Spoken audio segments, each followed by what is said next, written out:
Well, hello, everybody. Hello, and welcome, and back to the Magical Witchy World TV. I am Star Ravenhawk. And I am Rhonda Allen. Welcome back, everybody. Happy to be Yay. here this week. And now on with the show. On with the show.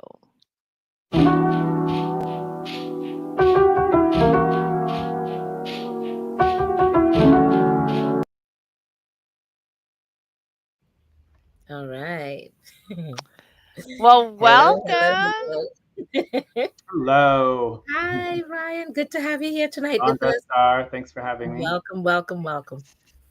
We are so happy to have you. I know you guys are crazy busy because you have lots coming up in just a few short weeks, Yes. but we are grateful you made Actually, the next time to week, join us right? today here. Yeah, on, Yeah. on It's Magical the Witchy World quiet before TV. the storm, for sure. It's Yes, yes, yes. right, pretty much. Well, as we like to do, we like to read through every guest's bio so that everyone can have your full story before we begin our conversation. So let me go through your bio first. Brian Cain is a witch and high priest of the Alexandrian tradition, devotee of traditional witchcraft since his early teens. He was first initiated in 1994. Today, he serves as the high priest of the New Orleans Coven and teaches within the Salem Coven, which he helped establish. He maintains strong ties to the magical roots of witchcraft in the United Kingdom and adheres to the teachings of Alex and Maxine Sanders. His focus lies in providing rigorous training in both priesthood and the magical arts. Brian is the author of two acclaimed books, Initiation into Witchcraft and The Religion of Witchcraft. Alongside, yes, Oh, fabulous, nice. There you fabulous. go. Yes. Okay. Alongside his husband, Christian Day, he co hosts Hex Fest, a weekend of witchery held every August in New Orleans. They also organize Festival of the Dead, a month long series of events in Salem, Massachusetts, featuring the Salem Psychic Fair and Witches Market and the official Salem Witches Halloween Ball. Their latest venture is WitchCon, the world's largest online witchcraft festival. Together, they own the witchcraft shops Hex and Omen, located in both Salem and New Orleans. Additionally, they are the founders and publishers of Warlock Press. So that's a mouthful. But what I would like to ask now is what is the best location for people to locate you? Because we'd like to include that and scroll that while we're Right now, having our chat probably the tonight. best place to contact me is on Facebook. I mean, Okay, I could ending up on Blue Sky or whatever, like everyone else here soon. I don't know. Yeah, I'm there already. perfect, I checked it perfect, out. I'm not sure yet, but right now, probably Facebook is the easiest place for most people to get in contact with me. So I Okay. was, beautiful. yeah.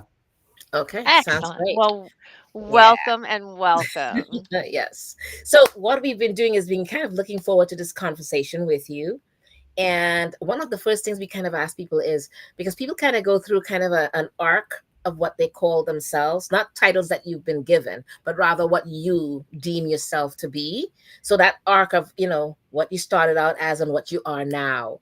And if anything's changed, if you can kind of give us a little bit about that. Well, I think that if we were going to talk about labels, my three favorite labels are probably witch, priest, and occultist. Those Okay. would be my three main labels. Labels are just ways we express ourselves or ways in which people speak about us. And Right. as you know, in these magical communities, or sometimes lesser than magical communities, there's a myriad of labels, and we don't always all agree on them. But I definitely think for me, the journey has always been a magical one, Mhm. a transformative one, and being a beacon for magic and the priesthood of the great goddess is probably my primary vocation. And I don't think that's ever changed. Expressions, yes. You know, Mhm, mhm. um, I don't care if someone calls me a warlock. I'm married to one of the world's most famous warlocks. Is it a word I use myself? Not commonly, but I don't care if you call me a sorcerer. I don't care what you call me. There's very few things I object to. And when I do object, it's usually for a teachable moment. I like to tell Mhm, people mhm. in the right audience that I'm not a pagan. Right. because it starts a conversation. That's not to be confused with me being anti-pagan. No, I understand. I Uh, understand what it's all about, because Mhm. a it lot of starts people a just don't. conversation. It enables you to have a conversation. So I think owning your labels and really knowing what you mean by them is the first most important task we should all have when using our vocabularies. Right. Important. Absolutely. Absolutely important. Yeah. So Words so the are main one, power. witch, priest, and occultist. Okay. Yeah. Good. Sounds good. Fabulous. So, with that, you've kind of opened a door to like to step through a little bit further and ask, so what brought you to this world? What brought you to the world of witch? Well, I think the world of the witch is brought to all of us in our childhood. How Mm, we respond to it is different. Whether we admire the witch or we fear it, we're all exposed to it as an idea of fantasy at first, right? I think that my first real exposure was in my early teens because I had a friend whose mother was a Dionic witch. mhm, And although I had no interaction with her directly on the subject, she had books around the house. You know, mhm, um, she was trying to practice witchcraft and hide her lesbianism I don't want to date myself, in a time period where those things were not very welcomed. So, Right. Right. and she wouldn't have trusted me because she didn't know how my parents would respond. But I was Right. friends mm, with her son, and so we certainly read the books and we certainly dabbled and played with them. But she Right. had no connection to that at all. So later on, I started reading the subject myself, and it was Raymond Buckland's Complete Book of Witchcraft. When I read that when I was 15 years old, I've told the story many times. It was where I received the epiphany of the goddess. I'd already been interested in magic. yes. And Okay. I was approaching witchcraft at first as being magic. That's what Right. I considered it to be, and I Mhm. wanted to, I don't know, wield power or whatever.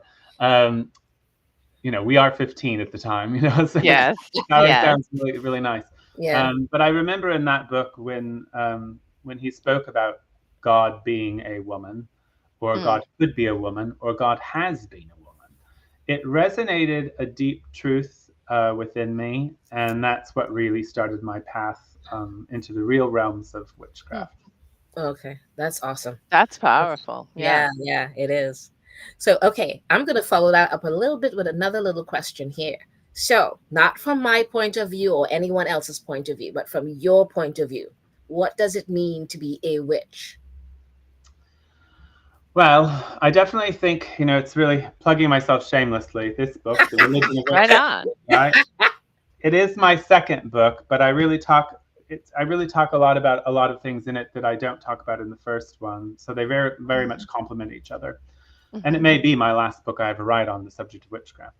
I think that it's really important to realize that witchcraft has always historically had religiosity to it.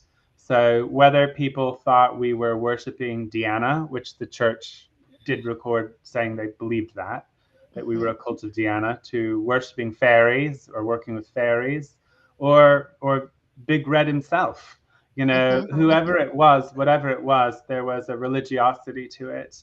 And there's lots of ways you could describe it, but I definitely think that, a witch is somebody who is practicing a form of divine magic that, in my opinion, must directly be connected to the great goddess and some of the older gods of Europe. mm, And it's a deeply ingrained part of our culture. But I also like to put a caveat on that I say witchcraft is older than witchcraft. So, this goes back to the primal shamans, if we, for lack of a better word, mm, the first priesthoods to humanity, whether it was a solitary woman in a cave or a group of people in a grove. It was the first people to facilitate magic and God to human beings. Mm. But in a place where we were participating in that divine process, we practice, as we often say, theurgy. It's religious magic. mhm, From my personal vantage point, witchcraft is an English word and a religious history that originally derives from those people. Um, But as I said, witchcraft is older than witchcraft because we Right. draw on Right. a lot of things that are much older than the British Empire. Right. Right. Um, Right. so it's more complicated than that. But there is a history of the modern craft emerging out of Britain, and that's Right. a movement that we're all affected by. Right. Um, Mhm. but I don't think it's an ethnic faith. You know, I Right. believe in Right. reincarnation. I believe in the reincarnation of witchcraft. I think there have been many witch cults, so to speak, Mhm. that have emerged when the time was acute, when the need had arisen. And I think this modern witchcraft revival has been a rebirth, a resurrection, a reincarnation of an Mm. older religion or a set of older religions. Right. I think where it's distinct from paganism is that we are kind of like the pagan magicians, for lack of a better word. You know, even Okay. though I don't identify as a pagan, in history we sort of are the pagan magicians because we're not just practicing a culture, but we emerge as magical priesthood within the culture. You Right. know, when I Mhm. look at the priesthood of Isis, you know, Mhm. from ancient Egypt into Rome, you know, her priesthood, they were magical. You know, they Yeah. were who you went to for spells and healing, and that was an active part of their vocation. And at the very heart of witchcraft, that's what it is. But in this book, I sort of highlight the difference between what a witch is and what a witchcraft priest is. Right. What is the difference? Interesting. Okay, that's good. Uh, Yeah. what are you fully dedicating yourself to? So I think I was on a show recently and I said, if we were transported back in time right now, no matter what our opinions are, if the three of us were transported back in time and found this little old man brewing up herbs in I don't know, medieval England or whatever, and Mhm. with weird insignias, and he told us he was a witch and we'd come back in time, I don't think we would question it. Right. We would know what we were looking at. Right. What that meant. I think it's meant different things. You know, it does exist on a spectrum and it always has Yeah. existed on a spectrum. And I think that that continues today. But I do think witchcraft is a religion. I Mhm. don't think it was anciently called witchcraft as a religion, but it is, Right. you know, and it's always had a religiosity to it. And I think when you separate magic from religion, you're sort of missing where magic comes from. Okay. Hmm. All When you I take music out of religion, that's when religion lost its sacredness right. and Okay. its humanity. Yeah. and it's humanity. That's a powerful statement as Okay. well. All right. Lots going on with that conversation. Right. Right. I mean, It's a I'm sitting here complicated going, conversation. I Yeah. have I Right. have several different questions, but I know we have to we have to stick to a little. We have a kind of a timeline here, but lots of what you just said brings me to the question I would like to ask, which is now bringing it back home to personal practice. So, individual personal practice, which is really asking the question, personalizing it for yourself, but then how is it? How do you live it? How is it expressed and lived in your daily life? How do you include that practice in your daily life? Well, it's just an ongoing nightmare. um, it's every facet of my life, Yeah. you know, is, I mean, yes, I have an elements that, you know, I just want my cup of coffee and, you know, to get on and do that where I'm not feeling very magical in that moment. But in Right. every day, in every day of my life, somehow witchcraft comes into it, or Mhm, somebody's mhm. talking to me about it, or somebody's mentioning it. So you know, it's all encompassing. And I think even if I was not a priest, I'd still be like that probably. Mhm, mhm, The priesthood just keeps me a bit busy because I do a lot of teaching and training and counseling, even other covens. In mhm. fact, that's going to be my class at WitchCon is going to be about magical groups and covens and talking about Excellent. Okay. methods of operation or ideas for success or when to avoid it altogether. Right. So I think very much, you know, it's my vocation, it's my calling, it's the top priority in my life. Mhm. That's Uh, so interesting too, because I was just going to ask you, like, what's very important to you, and you kind of went right there with it already. you know, it was, you know, I think when you find your vocation, when you find your calling, you know, Yes. you just immerse yourself into it and you love it and it sort of takes you over. You Right. know, I think I belong to the craft as much as the craft belongs to me. Mhm. So I can't really tell where one ends and one begins sometimes.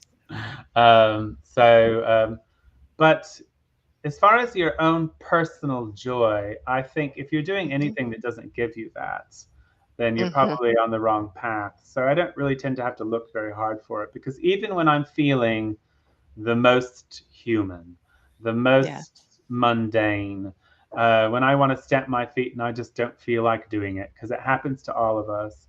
When Yes. I move into the magic circle, I remember, and I'm Yeah. glad. It's Yeah. kind of like that workout. You might not have felt like it that day, but at the end, you're like, oh, I did it. I'm really glad.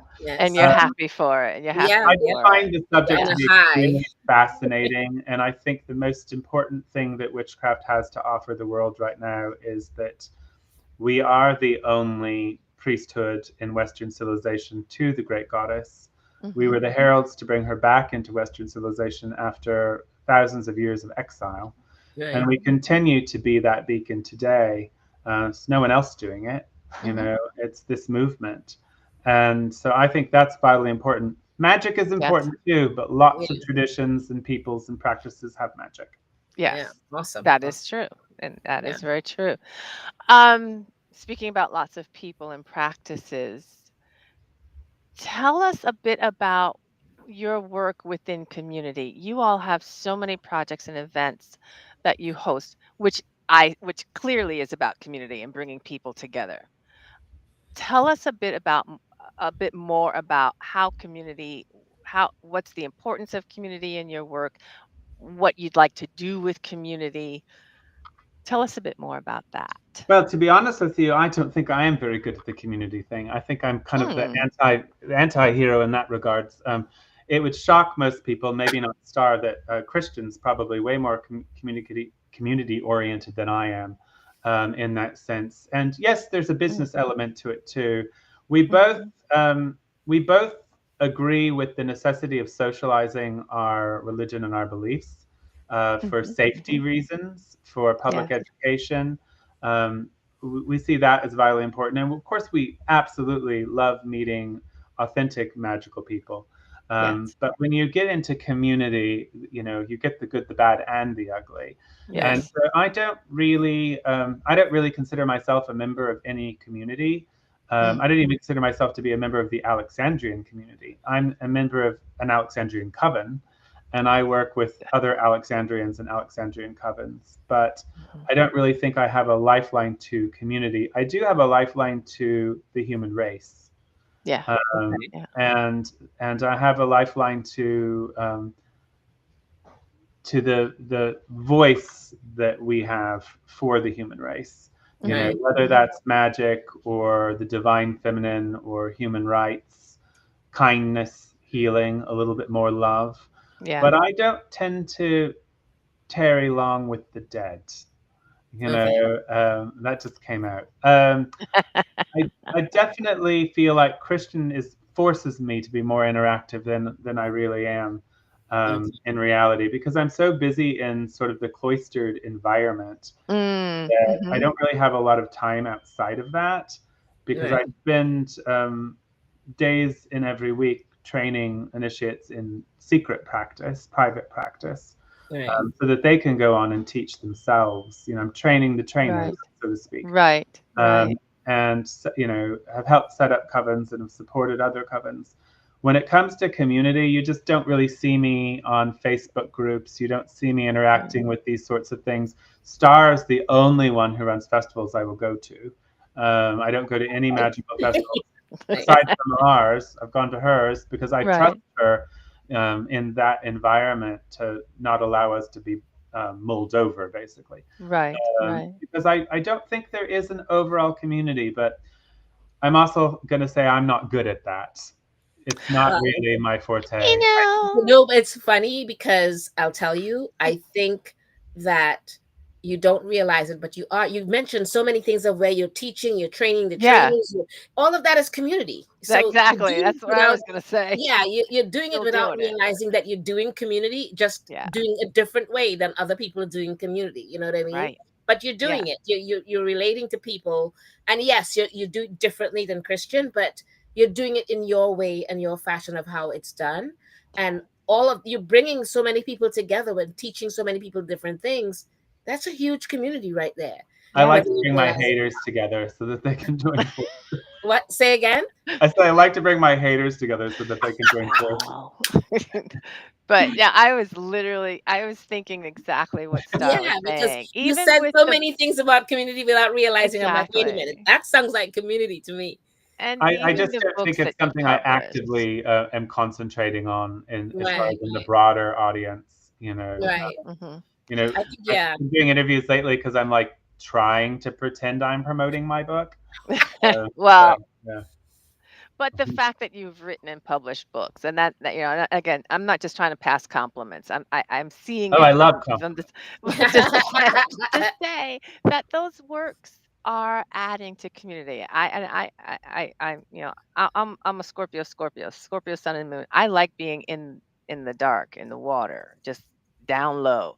I don't want, so I get the notion of not wanting to be out there in that, hey, let's draw all the people together. But you're still doing that work, yeah, as Star said, in your own way, which is Well, I which do is believe important. in raising goddess yeah, Yeah. consciousness yeah, on this planet. I believe in raising goddess consciousness. I think that's very right. important because it is a very powerful and potent force. However, it is very weak on this Okay, planet. so Yes. It is still very Yes. frail. There is no more persecuted uh, human being on this planet than yeah, woman. yeah, It simply is the truth. And we forget, well, I may forget more easily than you, but in the West or in America, it seems like we've worked really hard to get equal rights. That's a very small minority of the population of planet Mhm. Earth. In most places on this planet, women still have zero rights. There are many places on this planet where a husband can still kill his wife, where she can't vote. Mhm. The majority of this planet is still very much the controlled by matriarch, yeah. D. Right. Yeah. And I just Unfortunately, I'll tell you something. It seems a lot like the U.S. is heading directly to that more and more well, in that respect. We're not So, looking yeah, great it's right like now. it's looking flip at side the in a rest of the way. world and going, oh, let's emulate that and bring women back to where we think they should be and put Yeah. our feet on their necks, kind of a thing. And the racism Yeah. and the The whole that. pendulum is not swinging in our favor Yeah, at the Well, it's of moment. not. course, And correct. I told myself I was not going. Well, to be honest, when he won, I just decided I was giving up on American politics. I think I might just go start a Roman thing or something. Well, I know they're fascist, but at least it's a fascist Right. woman. So something's going Right, what's right. forward. But you happening? know what? This is a nice segue. Uh, I've completely given up on this country Well, in that regard. I don't know if I'll come don't around. entirely. But And as I a do nice want to chime segue, in really quickly just to say we have a okay. lot of people in the chat, and a lot of people are commenting and saying, you are a guiding light to a lot of folks. This is Lillian. You're a guiding light to a Yeah. lot of folks, Awesome, Brian. So awesome. there's a lot of a lot of chat and a lot of positive chat. So thank Okay, you awesome. all. Thank you all so As long as everyone knows I'm not doing it on purpose. much. So, as a nice segue, what would you like to see us as witches accomplish? Because you're saying so many different things, and Mm. at the same time, you're kind of saying it, but maybe you want to add some more to that. Well, I very much think that first and foremost, we shouldn't apologize for our beliefs or practices, not inside the community or outside of it. We should really stand our ground. I think it's very much time for witches to not be apologetic. I think it's important that we require the divine feminine and in acknowledging each other. And if there's an absence of that, then we should have really big question Yeah, marks. Because if you're just worshiping the devil, for instance, I mean, there's just so much to say right. about that and what it means and how far removed it is from the Right. craft. We can be open-minded, we can allow people to have their beliefs. But I think, for me, first and foremost, I've never been very apologetic anyway, but I think you can be polite and respectful and still say, no, witches don't sacrifice animals. Yeah.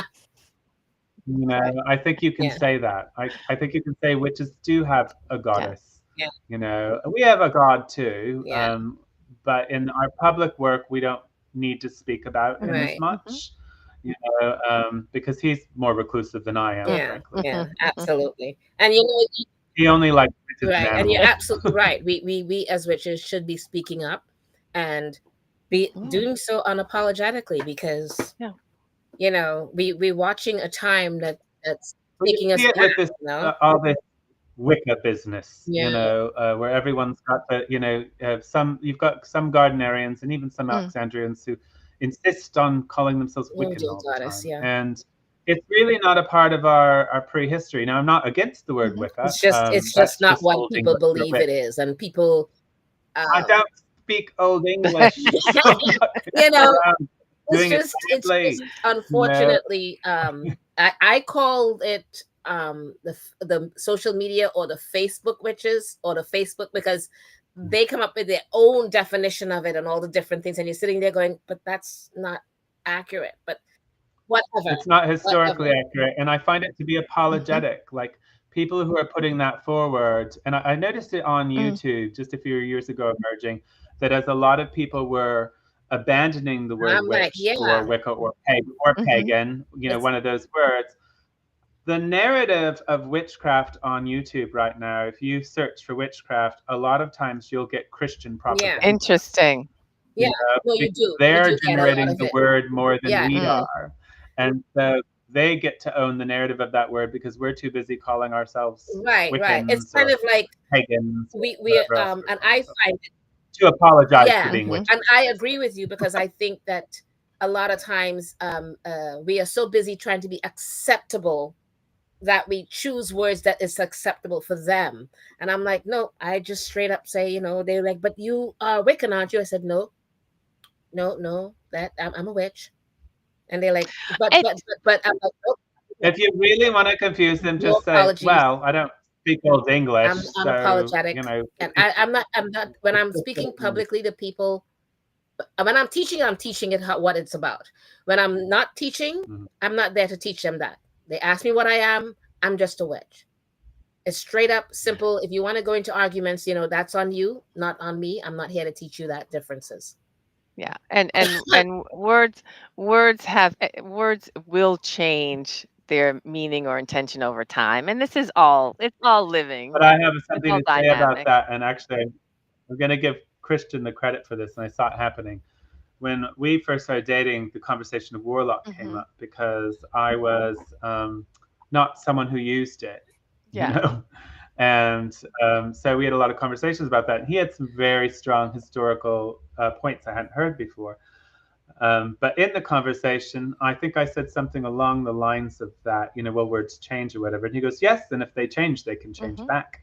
And Mhm. I've taken Yeah. that strategy on as a personal mantra, and I've watched it happen in our Mm-hmm. Yes. communities Yes. where a word like warlock was so Yes. reviled, but now it's sort of like comically accepted a little bit more Yes. now. But people used to get mad Yes. about it. And you could ask Star, they would get violently mad about it. I don't know how long you've been involved, Oh, Rhonda, sorry. 100 years. But I'm no I'm clue. in my 60s, Brian. I'm an old bird. I've been out for a Um, minute. I've so we've been seen this around a minute. happen, and the same thing we've seen the same thing happen with witch, and we're seeing it happen Mhm. with Wicca and pagan, and yes, they Yeah. change, but they Yeah, can change back. It's called exactly so. education, and if Yes. you Yes. know the truth, you have to keep speaking accurate information that people can actually source. You Yes. Right. know, and I take Yes. great pride in everything that I say about the craft can be sourced. Everything I Yeah. Yes. put in my books can be sourced. It's not The, something I the, just decided. You're right. just pulling it from thin Yeah. air. The Right. thing Well is said. that you source it properly, and then there Mhm. are people who Facebook it. That's what I call it because Right. you take. Well, I'm gonna pull it up, and they go to someone on Facebook and they see what they wrote. I'm Or like, "No, that's Wikipedia. not Yeah. true. Or Oh, a book Wikipedia. written by that person. I'm like, I don't care what they say, it's wrong. You know. Well, I think in the pagan It's community, particularly, or magical communities, there's sort of sometimes shared delusions about information, Oh my gosh, mhm. yes, they you know, do. and so Mhm. it's just it keeps getting propagated, and Yes. Right. Yeah. it's usually an And author that not said just something. Yeah. not just verbally so on Facebook, but they put it in books that they author Yes, and things like that. over And and I'm over and sitting over there and over going, again. Mm. you Yes. repeating it over and over and over in books does not make it right. It just means that you're all writing things that are Wrong. inaccurate over and over and over, Yes, and it's Yeah. still wrong. and they're And that getting and it that from the same source. You Yeah, know, that's That's and I'm like, the bottom stop. line. At issue. some point, do a real research on it and really write it properly That's the and stop issue. Facebooking it, but Yeah. whatever. Anyways, You so have to put the time and the effort into yeah, checking, what do we say? You have to look at the okay, source of it. You Yeah, have yeah, to I look think at it's the extremely source. important. I think credentials and sourcing are extremely important to any student of Yes, witchcraft yeah, of the yeah, occult, and the onus is on you. You know, yes, vet it your is. precisely. teacher, vet your teachers, vet your authors, vet your Yes. YouTubers, Yeah, vet your whoever they take are. everything they say with a grain of salt and Yeah. do your own true research. Stop Mhm. Facebooking because Let's just Facebooking is say wrong and you inaccurate have in every way.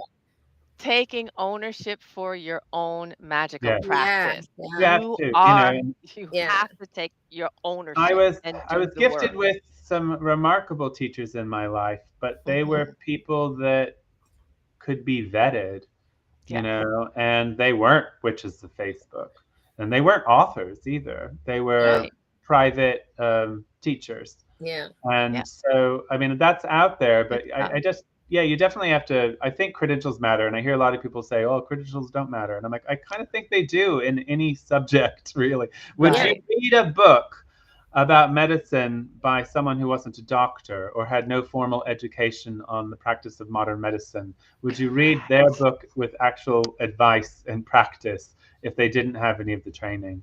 You know, Yeah. Right. are you Or going to let a background or Well, something. Yeah. pediatrician do brain surgery on you? You know, Yeah. I Yeah. think you it know, matters.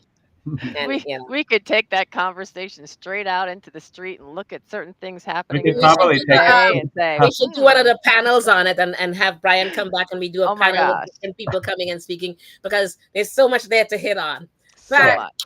alrighty. Let's So get to our next yes, the question next question. though. And we already have some clue, but tell us more about your upcoming projects. What are some of the things you're thinking about? What are some of the things that are coming up? Well, right now we've got WitchCon coming up. That's the newest Yes. one. That's the 7th, 8th, and 9th of February. I do believe Star will be there. Uh, Yes, yes, I don't And know absolutely. if you I go, will be. Ron. and You I will. Yeah. I'll be there too. Yes. Yeah, Yeah. There's over 100 presenters, so I can't Yeah. keep track. No, I yeah. of know course.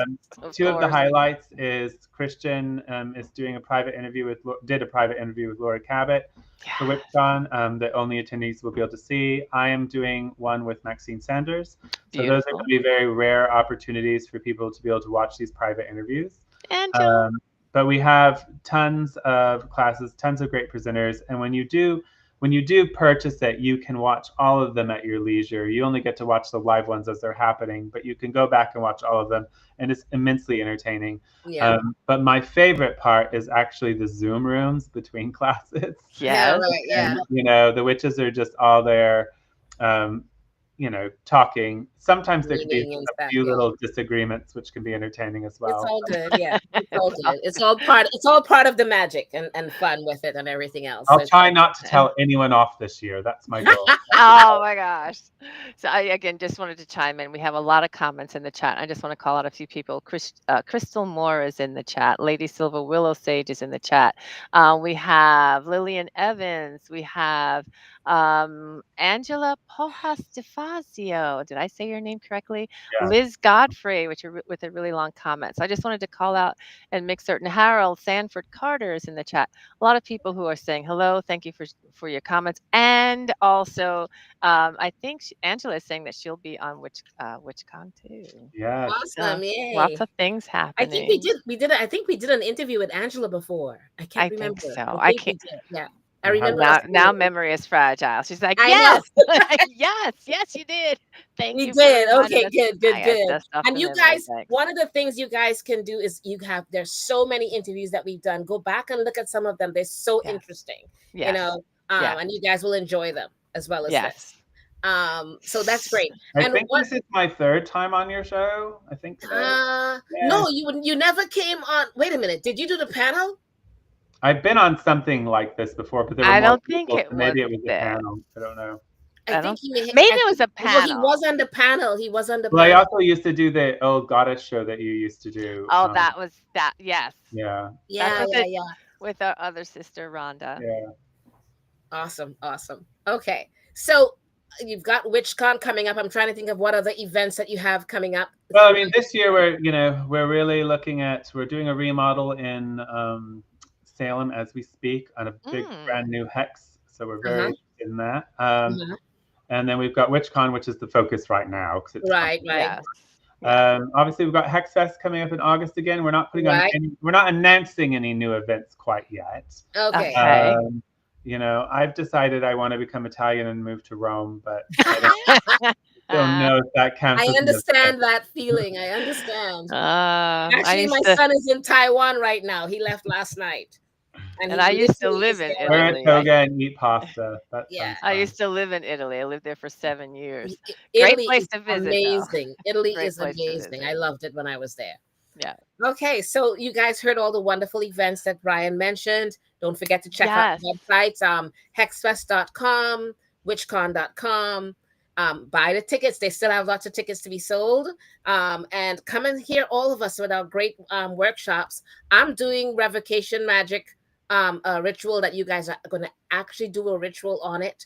So bring yourselves and let's get going on some stuff. It's kind of like revoking past curses and all of that coming through your lifetime.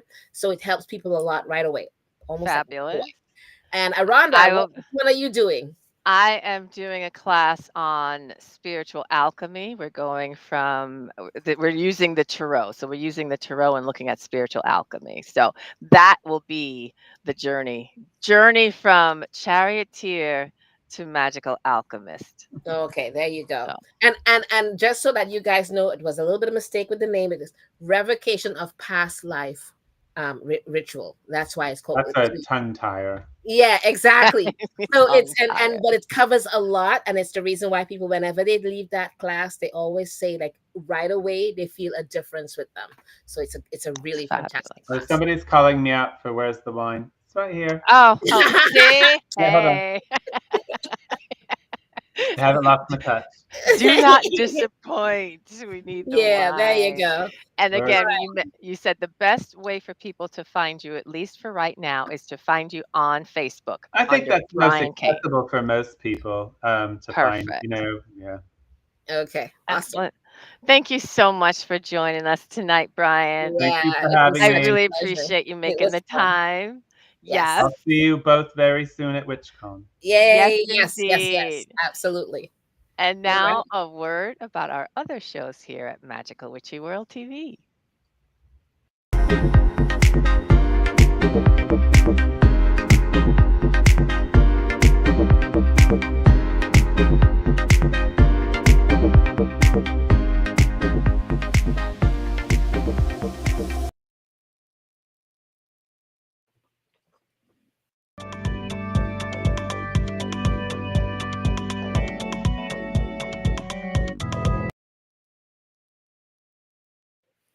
All right. So last Woohoo. week we began the horoscope for 2025 that we went through for every all the different signs.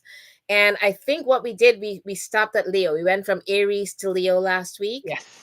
So let's see how many we could get done tonight with you guys and not go past the time that we want allotted for ourselves. So I'm going to begin with Virgo. So Virgo, your 2025 horoscope says that your relationships are evolving and so are you.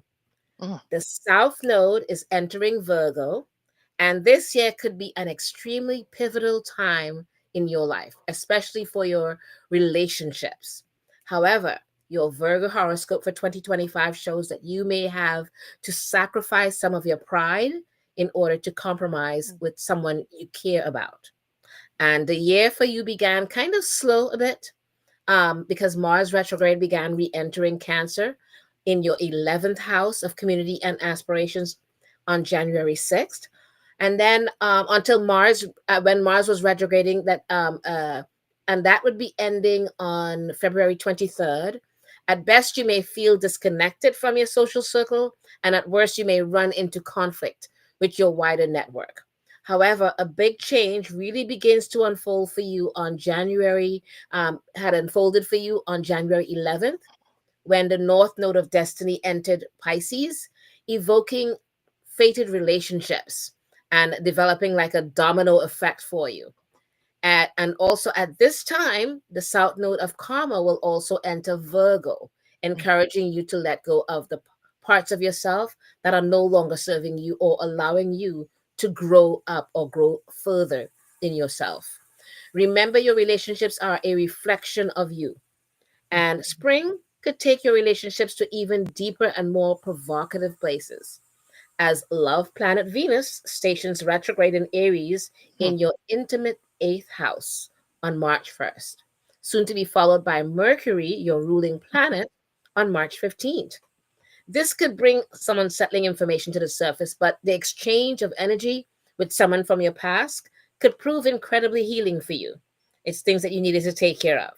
So both Mercury and Venus will station direct in Pisces by April 12th, which could cause you to turn over a new leaf in a relationship, and it may be time to either let go or start afresh.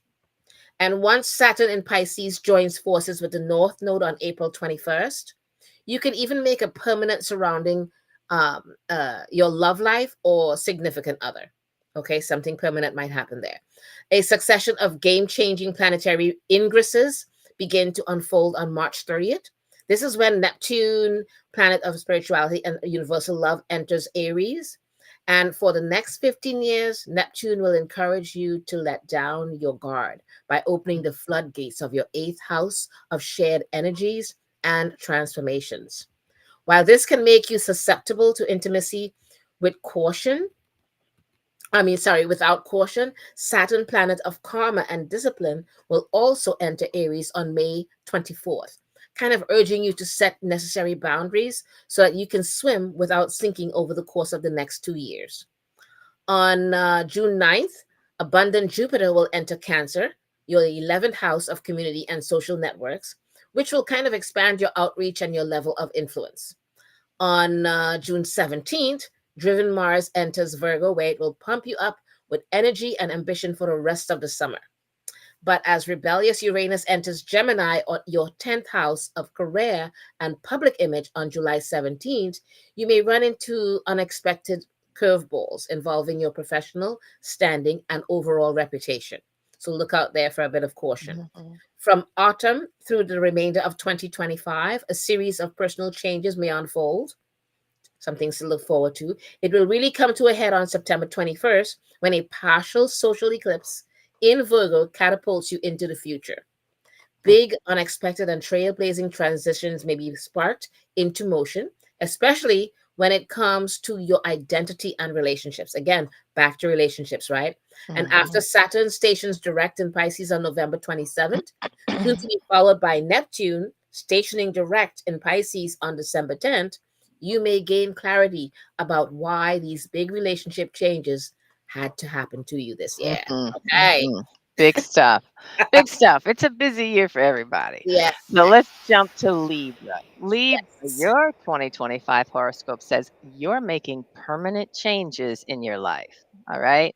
Especially regarding relationships. There's no doubt you've been dealing with a lot of change over the past couple of years. Your Libra horoscope for 2025 says that you're spending this year tying off loose ends and truly making peace with your past, setting you off on a journey towards something new. That's fabulous. You may be grinding your gears a bit, and you may have as this year started. You may have been grinding your gears a bit, but excuse me, because action-packed Mars will still be trudging. I'm sorry, I have something going on with my laptop, so I just want to make certain I don't lose you guys. My laptop decided it wanted to die on me. No, is he okay? You go ahead and pick that up. I have to fix my laptop because I think I'm gonna die on you. Where did you stop, hon? I'm just starting here at Libra with your life horoscope. Oh, okay, all right, with Libra. All Yeah. right, so I will pick up with Libra. So, let's see. You may be grinding your gears as the year begins because action-packed Mars will still be trudging its way through a retrograde. On January 6th, the retrograde intensified for you as Mars re-entered Cancer, your 10th house of career and public image, and stirred up complications at work. You may need to rediscover your passion for what you do and what you stand for until Mars stations direct on February 23rd. but not before the North Node of Destiny entered your sixth house of health, routine, and day to day grunt work as of January 11th. This kind of kicked off a healing journey into motion for you, promoting wellness in your body and stability in the physical realm. March could also be the most challenging month of the year for you, but that doesn't mean you won't survive. After all, Venus, your ruling planet, will station retrograde on March 1st in Aries, your seventh house of partnerships. This could bring back people from the past, as well as challenge the dynamic you share with both your allies and your enemies. Communication issues and cosmic run ins will further run up rampant by the time Mercury stations retrograde in Aries on March 29th. And regardless of what happens, you're seeing both a beginning and an ending unravel in your relationships on March 29th, when a partial solar eclipse will take place in Aries. And you may be meeting with someone new or letting go of someone old. Hmm. And while there may be immediate changes in your personal life, some will also span over a long period of time. And these long relationship expanding journeys begin on March 30th, when dreamy and spiritual Neptune enters Aries, where it will usher in highly romantic connections with others until, wow, 2039. That's a long time Seriously. of romantic endeavors and connections. Right? I'm glad that's not Lifetime. me. I'm sorry. I'm glad that's not me. Oh, However, you may find yourself making a permanent relationship decision around May 24th when Saturn, planet of karma and longevity, will also enter Aries. And for the next 2 years, you may be seeking a commitment with someone that truly aligns with your future. And Mhm. there's no doubt your career has been jam packed, but on June 9th, it's about to get even busier. And this is when Jupiter, planet of growth and abundance, will enter Cancer, your 10th house of public image and reputation. Blessings on blessings are scheduled to arrive on the professional front, whether that's a promotion, a raise, or all the good publicity. And Hmm. by the time action packed Mars entered Libra on August 6th, you'll experience an even deeper level of drive and ambition. And after revolutionary Uranus enters Gemini on July 7th, you may begin an unpredictable adventure or even a bumpy ride that lasts until, oh dear goddess, 2033. Okay. You may be thoroughly surprised by where this transit takes you and what it causes you to discover. And the year wraps up with eclipses on the Pisces Virgo axis in September that will bring your attention to developments in your Hmm. health and in your daily routine. And it may be time to reframe your methods and regimens, especially before Mars enters Capricorn on December 15th, because it will kind of stir up things in your fourth house of home and family and impacting your domestic life and inspiring you to get in shape. Again, wellness. Okay. Yes, get All it right. in shape. Get it in shape. Thank you for picking up on me. When you get the message on the screen saying your battery is low, OMG, I started to freak out there. I was like, wait, no, we can't have us dying now. So thank you for picking up on it. So No let me go problem. ahead and jump into Scorpio. Yay, Okay. Scorpio. Your 2025 horoscope says you're feeling a deeper level of joy this year. Joy. I'm grateful. I'm a Scorpio. I'm grateful. So, Okay, for all the good. Scorpios out there, it's all thanks to the North Node in Pisces. This year, you may be creating your best work yet. However, your Scorpio horoscope for 2025 is proof that the best things in life are never easy to accomplish. You may be sharpening your sword, getting ready for the ball to drop, and discovering it was never that bad after all. You jumped right into battle this year as Mars, your ruling planet, Mars, that's the old planet for Scorpio, right? But anyway, we'll go with it. Mars, your ruling planet, opposed Pluto in Aquarius on January 3rd.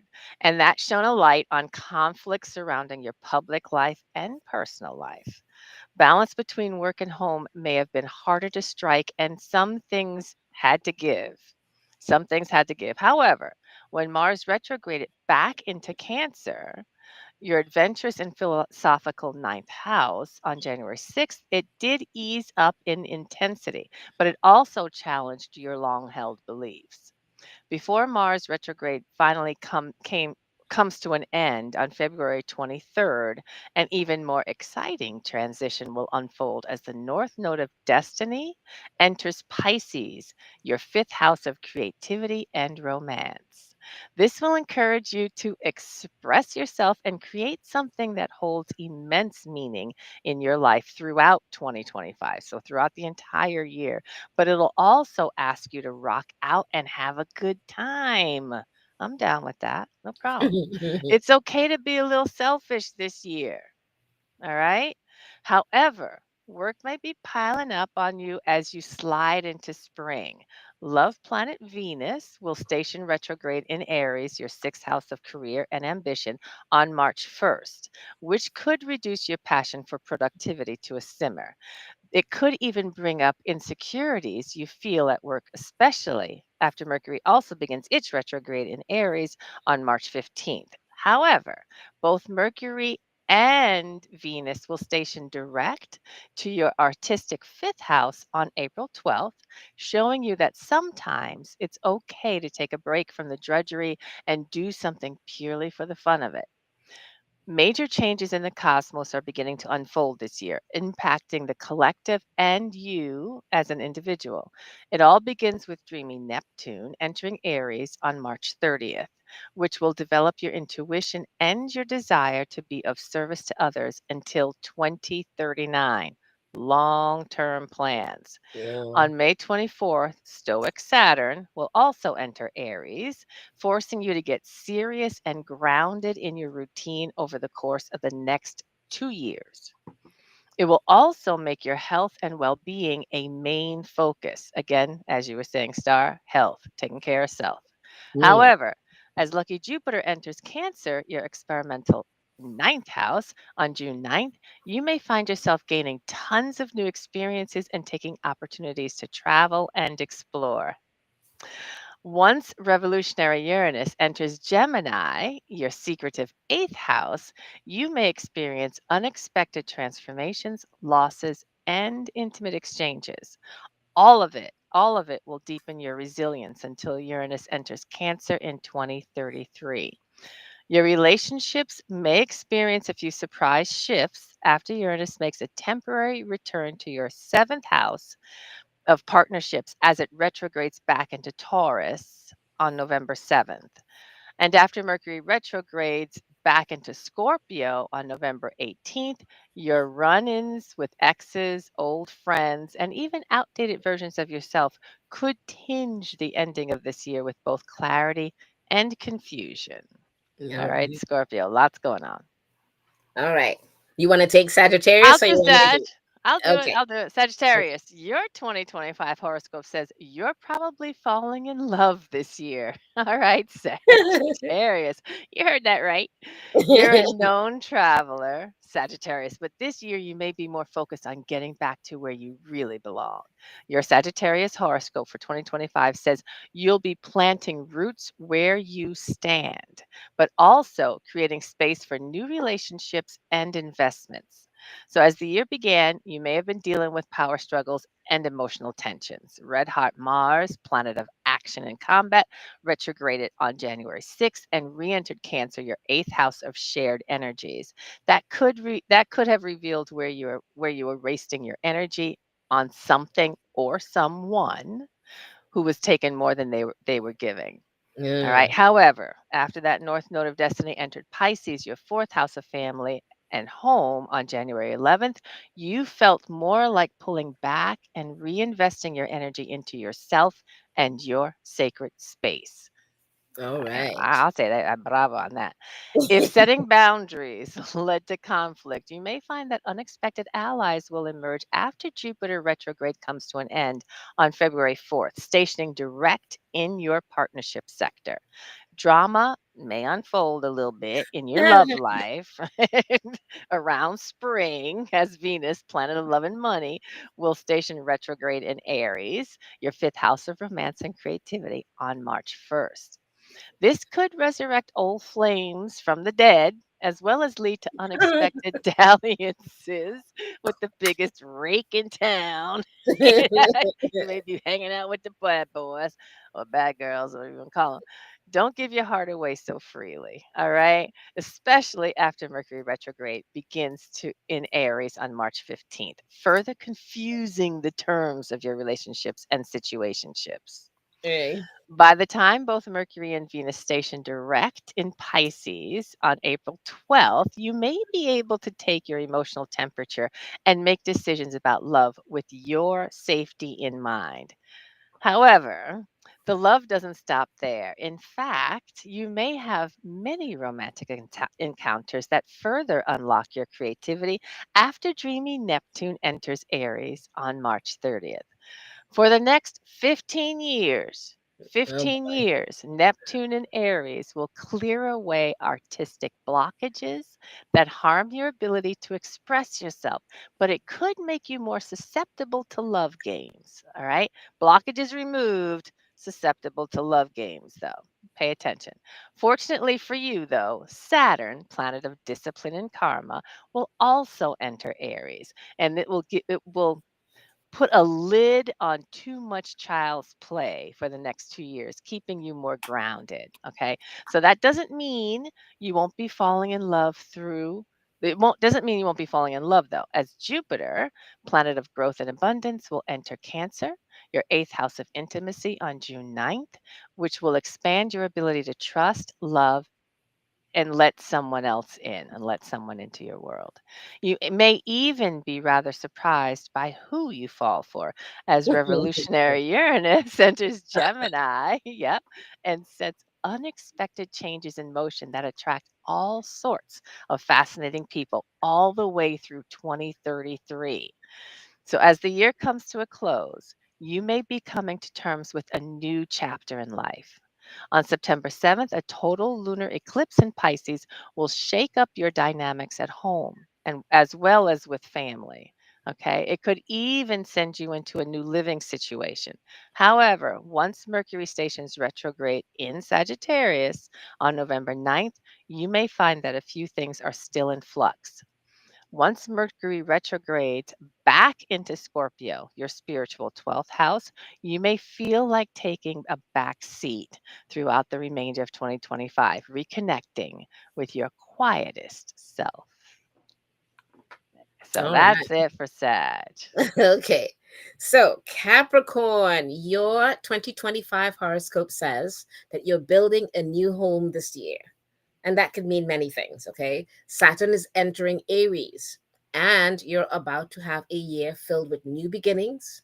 And your Capricorn horoscope for 2025 shows that you're making new friends and expanding your love for others. However, a overgrowth of conversations and ideas could leave you feeling scatterbrained a bit if you're not careful. And the year began on a kind of a dramatic note for you, especially for your relationships. Again, with relationships, right? Mm-hmm, Again, mm-hmm. because that's Venus on all of that's going on there. Yes. So passionate and combative Mars will still be retrograde, but on January 6th, it kicked up in intensity as it re-entered Cancer, placing pressure on your seventh house of partnerships. And the retrograde could reveal that some allies were just enemies dressed in sheep's clothing. Mm, Sorry.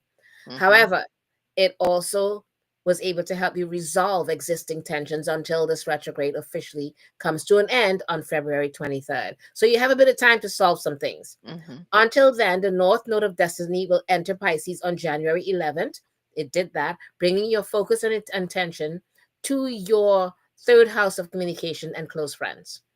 This will evoke fated events that affect your day to day relationships, your local neighborhood, and the thoughts and opinions that you share with people. So by springtime, you may be thinking of new ways to nest. Mm, Venus, planet of love and pleasure, will station retrograde in Aries, your fourth house of home and family, on March 1st, which could take away some of the comfort and effortlessness of your living space. And you may also feel pulled back to your roots, especially once Mercury stations retrograde in Aries on March 15th, because it's going to kind of cause some unresolved tensions to resurface in your personal life. Either way, a partial solar eclipse in Aries will darken the skies on March 29th, which could indicate a new chapter that impacts your life that behind closed doors. mm, Again, relationships. Mhm. Once Mercury and Venus both station direct in Pisces, your communication sector on April 12th, you may finally find the right words to express how you really feel about a lot of things. Okay. In fact, deeper relationships with your family may be already unfolding over the course of the next 15 years. Wow. On March 30th, spiritual and empathic Neptune will enter Aries, bringing immense healing to your inner psyche and relationship with where you come from. Hmm. You may be healing early childhood wounds, but you may also find yourself wearing rose colored glasses when you look back on your upbringing. Because a lot of times you glaze over things because you want to forget Yeah. where some of that pain or trauma came from. So once karmic Saturn enters Aries on May 24th, it will initiate a period of serious rebuilding on the home front, urging you to kind of strengthen your foundation for the next 2 years. And home is where you should feel safe and supported. So your relationships will also receive a blessing. Um, as exuberant Jupiter enters Cancer, your seventh house of allies and enemies, on June 9th. But not only will this attract people who truly appreciate you, but also worthy competitors that force you to give to up your game a bit. Hmm. And unexpected shifts in your own health and daily routine may arise once erratic Uranus enters Gemini on July 7th, sending friction to your sixth house of lifestyle and service. And luckily, it will also help you to discover a new way of getting the job done.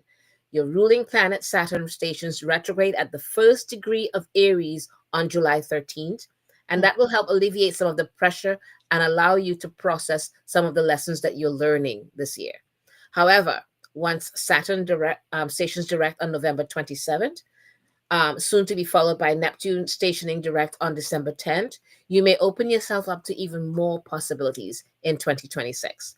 After all, these planets will station direct in your idea driven third house, getting your mental gears going Right on. there. Okay. So, do we continue or do we jump to our Yeah. tarot What is it time? we have is what Aries and not Um, Aries, Aquarius and Aquarius. Pisces. We have Aquarius Aquarius and and then Pisces. I Pisces. think that's we can Yeah. just get it done. Yeah. Okay, let's go ahead and do it then. Well, let's jump to Aquarius. Aquarius, your 2025 horoscope says you're seeing a whole new side of yourself. Pluto in Aquarius is just getting started. You're probably already feeling, probably already feeling the initial rumblings of interchange. And your Aquarius horoscope of 2025 says you're taking back authority over your life this year. Although you'll be stepping far out of your comfort zone, you'll also be creating more stability for yourself. However, that doesn't mean it would start off on a rough note. So it doesn't mean that the year had to go in a harsh way, start off in a harsh way. This past January 3rd, Mars retrograded into Leo and opposed Pluto in Aquarius, bringing rise to hidden tensions in your relationships. There may have been a struggle for power, especially in some of your most intimate and debt ridden relationships. Mm. However, Mars retrograded as it re entered Cancer, your sixth house of wellness and routine on January 6th, taking some of the pressure off your relationships. So that happened. And now it could Instead, it could increase the demands of your day job or reveal health issues that needed a closer look. Mars retrograde will come to an end on February 23rd, but not before the north node of destiny enters Pisces, your second house of money and self-esteem, and that just happened on January 11th.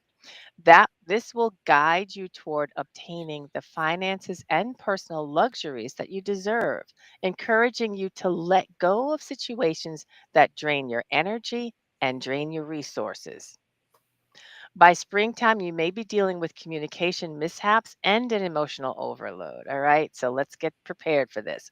On March 1st, pleasure seeking Venus will station retrograde in Aries, your third house of daily interactions and ramblings, which could lead to unpleasant conversations that could have gone more smoothly, as well as conflict with neighbors, friends, and even siblings. These misunderstandings will only be more emphasized after Mercury retrograde begins on March 25th. Once Mercury and Venus both station direct in Pisces, your practical second house, on April 12th, you'll be able to put plans in place that repair what may have been missed. Okay? So prepare for some complications communication wise in spring, but then you can see by April 12th, you'll have an opportunity to repair some of that. A quick succession of major planetary ingresses kicks into motion on May 30th with Neptune, planet of dreams and spirituality, entering Aries. Until 2039, Neptune will send magic to your third house of communication, encouraging softer interactions and a mystical way with words. Just be careful not to promise more than you can deliver or believe the first thing you hear, especially after Mhm. karmic Saturn enters Aries on May 24th. For the next 2 years, Saturn will force you to have integrity with your words and ideas, particularly as they pertain to your community. Once Jupiter, planet of growth and abundance, enters Cancer, your sixth house of work and health, on June 9th, it will launch a period of selfless acts and service to others. It will also encourage you to prioritize self care along the way. A series of unexpected romances and creative breakthroughs may be initiated on November 7th when revolutionary Uranus enters Gemini, your colorful and playful fifth house. For the next 7 years, Uranus and Gemini will show you a whole new way of loving, feeling, and expressing. However, Uranus will temporarily dip back into Taurus on November 7th, which could lead to unexpected shakeups in your family and living space for the remainder of the year. However, as soon as Saturn stations direct in Pisces on November 27th and Neptune follows suit on December 10th, you may discover a way to obtain the resources you need to bring more stability and understanding into your personal life. All right. And Yes. finally, Pisces. We had to get to the Pisces. final Pisces. The Yes. next month, next week we can start with a different set of horoscope for you guys. So Mhm. Pisces, your 2025 horoscope says you could meet your soulmate this year. Oh dear goddess. I am not that person. I'm so glad I'm not. The North Node is entering Pisces, and truth be told, it is really a good year to be a Pisces because although there's so much to look forward to in your Pisces horoscope of 2025, that doesn't mean these blessings won't be earned. You'll spend the year focusing on your own self discovery, but your relationships will inevitably change as well. The year for you began a slow start as Mars retrograded, re entering your Cancer, and Cancer in your fifth house of passion and creativity. And that was on January 6th, until Mars retrograded comes to an end on February 23rd. And at best, you may feel pretty bored and uninspired. And at worst, you may run into old flames you really shouldn't be getting back in touch with. Just saying. I'm just saying. Let them alone. However, a powerful shift really began on January 11th when the North Node of Destiny officially entered Pisces and driving you toward personal growth and positive relationships development. Okay. At that time, the South Node of Karma also entered Virgo, your seventh house of partnerships, forcing you to let go of the toxic patterns and codependent behaviors that have held you back in the past. Yay, you. By spring, you'll begin to realize that a lot is changing all at once. Love, planet Venus stationed again, retrograded in Aries, your second house of money and possessions, and that happened on March 1st, soon to be followed by Mercury, your ruling planet, on March 15th. And this could bring forth challenging financial issues such as shopaholic behavior tendencies or a negative relationship with money. Okay. But not before a total lunar eclipse in Virgo shakes up your partnership sector on March 14th, sparking fated relationships into motion. Both Mercury and Venus will station direct in Pisces by April 12th, which could cause you to see yourself and your needs in a completely different light. And all this confusion will take you to a place where you can love and accept yourself even more deeply. A series of major planetary ingresses will begin to unfold on March 30th, with Neptune, planet of dreams and of delusions, entering Aries until 2039. And Neptune will expand your consciousness, especially surrounding your finances and your perspective of luxury. Just remember to spend wisely instead of frivolously, okay? Especially after disciplinary Saturn enters Aries on May 24th. And for the next 2 years, Saturn will whip your finances into shape, forcing you to lay down the groundwork for consistently bringing in the income that you require. That's great. Mhm. Okay. Yes. And if you were worried this year would be too centered on making money, just wait, because Jupiter, planet of growth and abundance, enters Cancer on June 9th, blessing your fifth house of romance and creativity with endless opportunities and inspiration. All right. Sometimes it's worth it to kind of spend money if you know it will create a beautiful memory that you'll not forget. On November 7th, when revolutionary Uranus enters Gemini, your fourth house of home and family. And for the next 7 years, Uranus in Gemini could shake up things on the home front, perhaps even forcing you to live your life completely differently than you thought possible. Starting in the fall, a series of personal changes may unfold, beginning on September 7th, where there's a total lunar eclipse in Pisces that could totally transform the way that you see yourself, especially in relation to others. Okay. And you may feel called to assert your independence and shed your skin. And by September 21st, a partial solar eclipse in Virgo will evoke new relationship beginnings, which could cause some people to be eclipsed out of your life, at least for now. I like that. Yep. I like that part. I'm sorry. Eclipsed out of your life. Yeah, exactly. That sounds so cool. You're working hard on yourself, and Mm. you know you can't waste time on unserious people anymore. Yeah. Um, Saturn stations direct in Pisces on November 27th, and soon to be followed by Neptune stationing direct in Pisces on December 10th, which is when you'll gain an even deeper understanding of how this journey of self discovery is truly shaping up for you. Yay! Lots going on. All I love right. it, Anna. You know what Unequipped. time it is. Okay.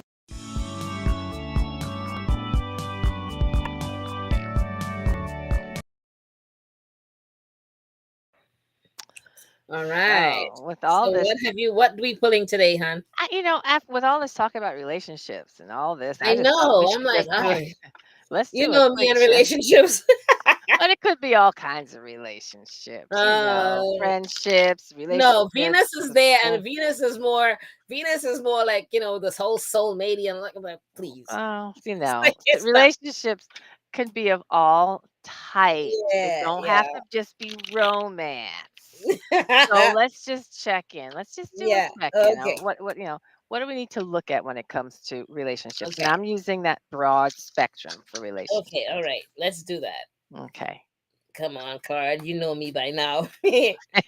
No soulmate crap for me. We're just gonna see what we need to know. Okay. What did you get? Oh wow, I'm gonna do mine first. Oh, look at me.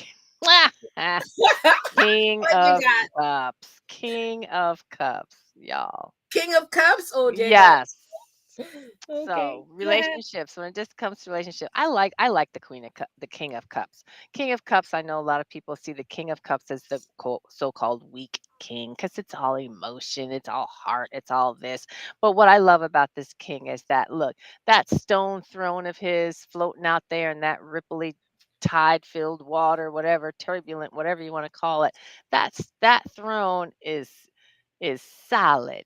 He is going nowhere. He is not gonna be he's not gonna be tossed around, he's not gonna be thrown off, he's not gonna be disturbed by all the emotion going on around him. Steady, still. So this aspect of me, my external expression, how I deal with emotion and my relationships is the steady basically saying I need to, when I look at my relationships around me, it's how steady am I as a Mm, solid partner in my relationships? How steady right. am I? How am I careful not to be thrown and tossed by what may be happening around me and to present in that way? Right, right. Balanced and not easily swayed. Yeah. Awesome. Okay. So for some reason we fall in line with the same kind of card sometimes. Mine is the Seven of Cups. Oh my gosh. So you have cups too. See, all about relationships. Mm. Yeah, yeah. Like, Ah. there's many things. Some are nurturing to me. I think like nurturing towards others. Um, Mhm. some of it to me kind of like takes off on a flight. There's a butterfly that wants to just take off. I'm like, go on with your bad self. It's like, and different things that are there, and again, little things. But there's a cat sitting in one of the cups. I'm like, okay, that's the nurturing side of me. Mhm. I'm always gonna be that person. Just as long as I'm not doing that whole soulmatey Mm. things like that, I'm good. I'm Mhm. cool with that. Mhm. But yeah, it's all the relationships, and that could also mean community as well as Right. partnerships and friendships and all the different things. At least that's how I'm gonna take it. Right Not take on. it any other Right way. on. And that's is that Chiro Marchetti's deck again? What deck is that you're working with? This is the Witch's Tarot deck, but by Ellen Dugan. Oh, I Ellen love Dugan's this deck. deck. Okay, okay. Yeah, yeah, and And that's I'm it. working with the Smith Waite tarot deck. Right on. So yeah, that Okay. 7 of cups is a really interesting card. I like that Yeah, it card. is. Yeah. Right on. It was Um, interesting that it had all these different people and even a home inside of the cup, all of the different things, and I'm like, oh, babe. and is Okay. that figure staring outwards? Can you see the face of that person, or are they from behind? Oh no, he's staring outwards, like like Oh, straight so ahead, that's a and different hands are that's a out, and he's like almost like he's controlling every part of it yeah, I like that. I with like his that. I fingers. Yeah. like that. I like that. Okay. Well, that So was a next. fabulous Yeah, fabulous yeah, yeah. show. And that was it's way past the time that we normally go. Yeah. But we want to tell everyone next week our guest will be Georgie Mishev, and he's one of the people also on at WitchCon with one of the I think he's from I forgot where he's from. Bulgaria, Bulgaria? I think. We I shall can't find remember. out. It's one of those places. We shall find out. I'm Yes, we'll find excited. I'm out next excited. week, okay? I'm And excited. we want and Star and Rhonda, what do you say to everyone? And we want to thank everyone in the chat, Yes. and A also lot of to thank comments. our wonderful guest Brian Cain for being with us here Yes. tonight, and everyone in the chat that had so much to say and do with us. We really appreciate you all. Uh, Yes. Rhonda, what else do we need to do, please? Of course. We ask if you would please like, subscribe, and share. Please Yes, do share. And if you have, again, recommendations for guests for our show, please do let us know. You can find us on our YouTube page and or Facebook, and just drop a comment there or DM either Star or myself. That would be great. yes, Thank you absolutely. so All right, take much. care, and we'll see you guys next week. We'll Take see care. you next week.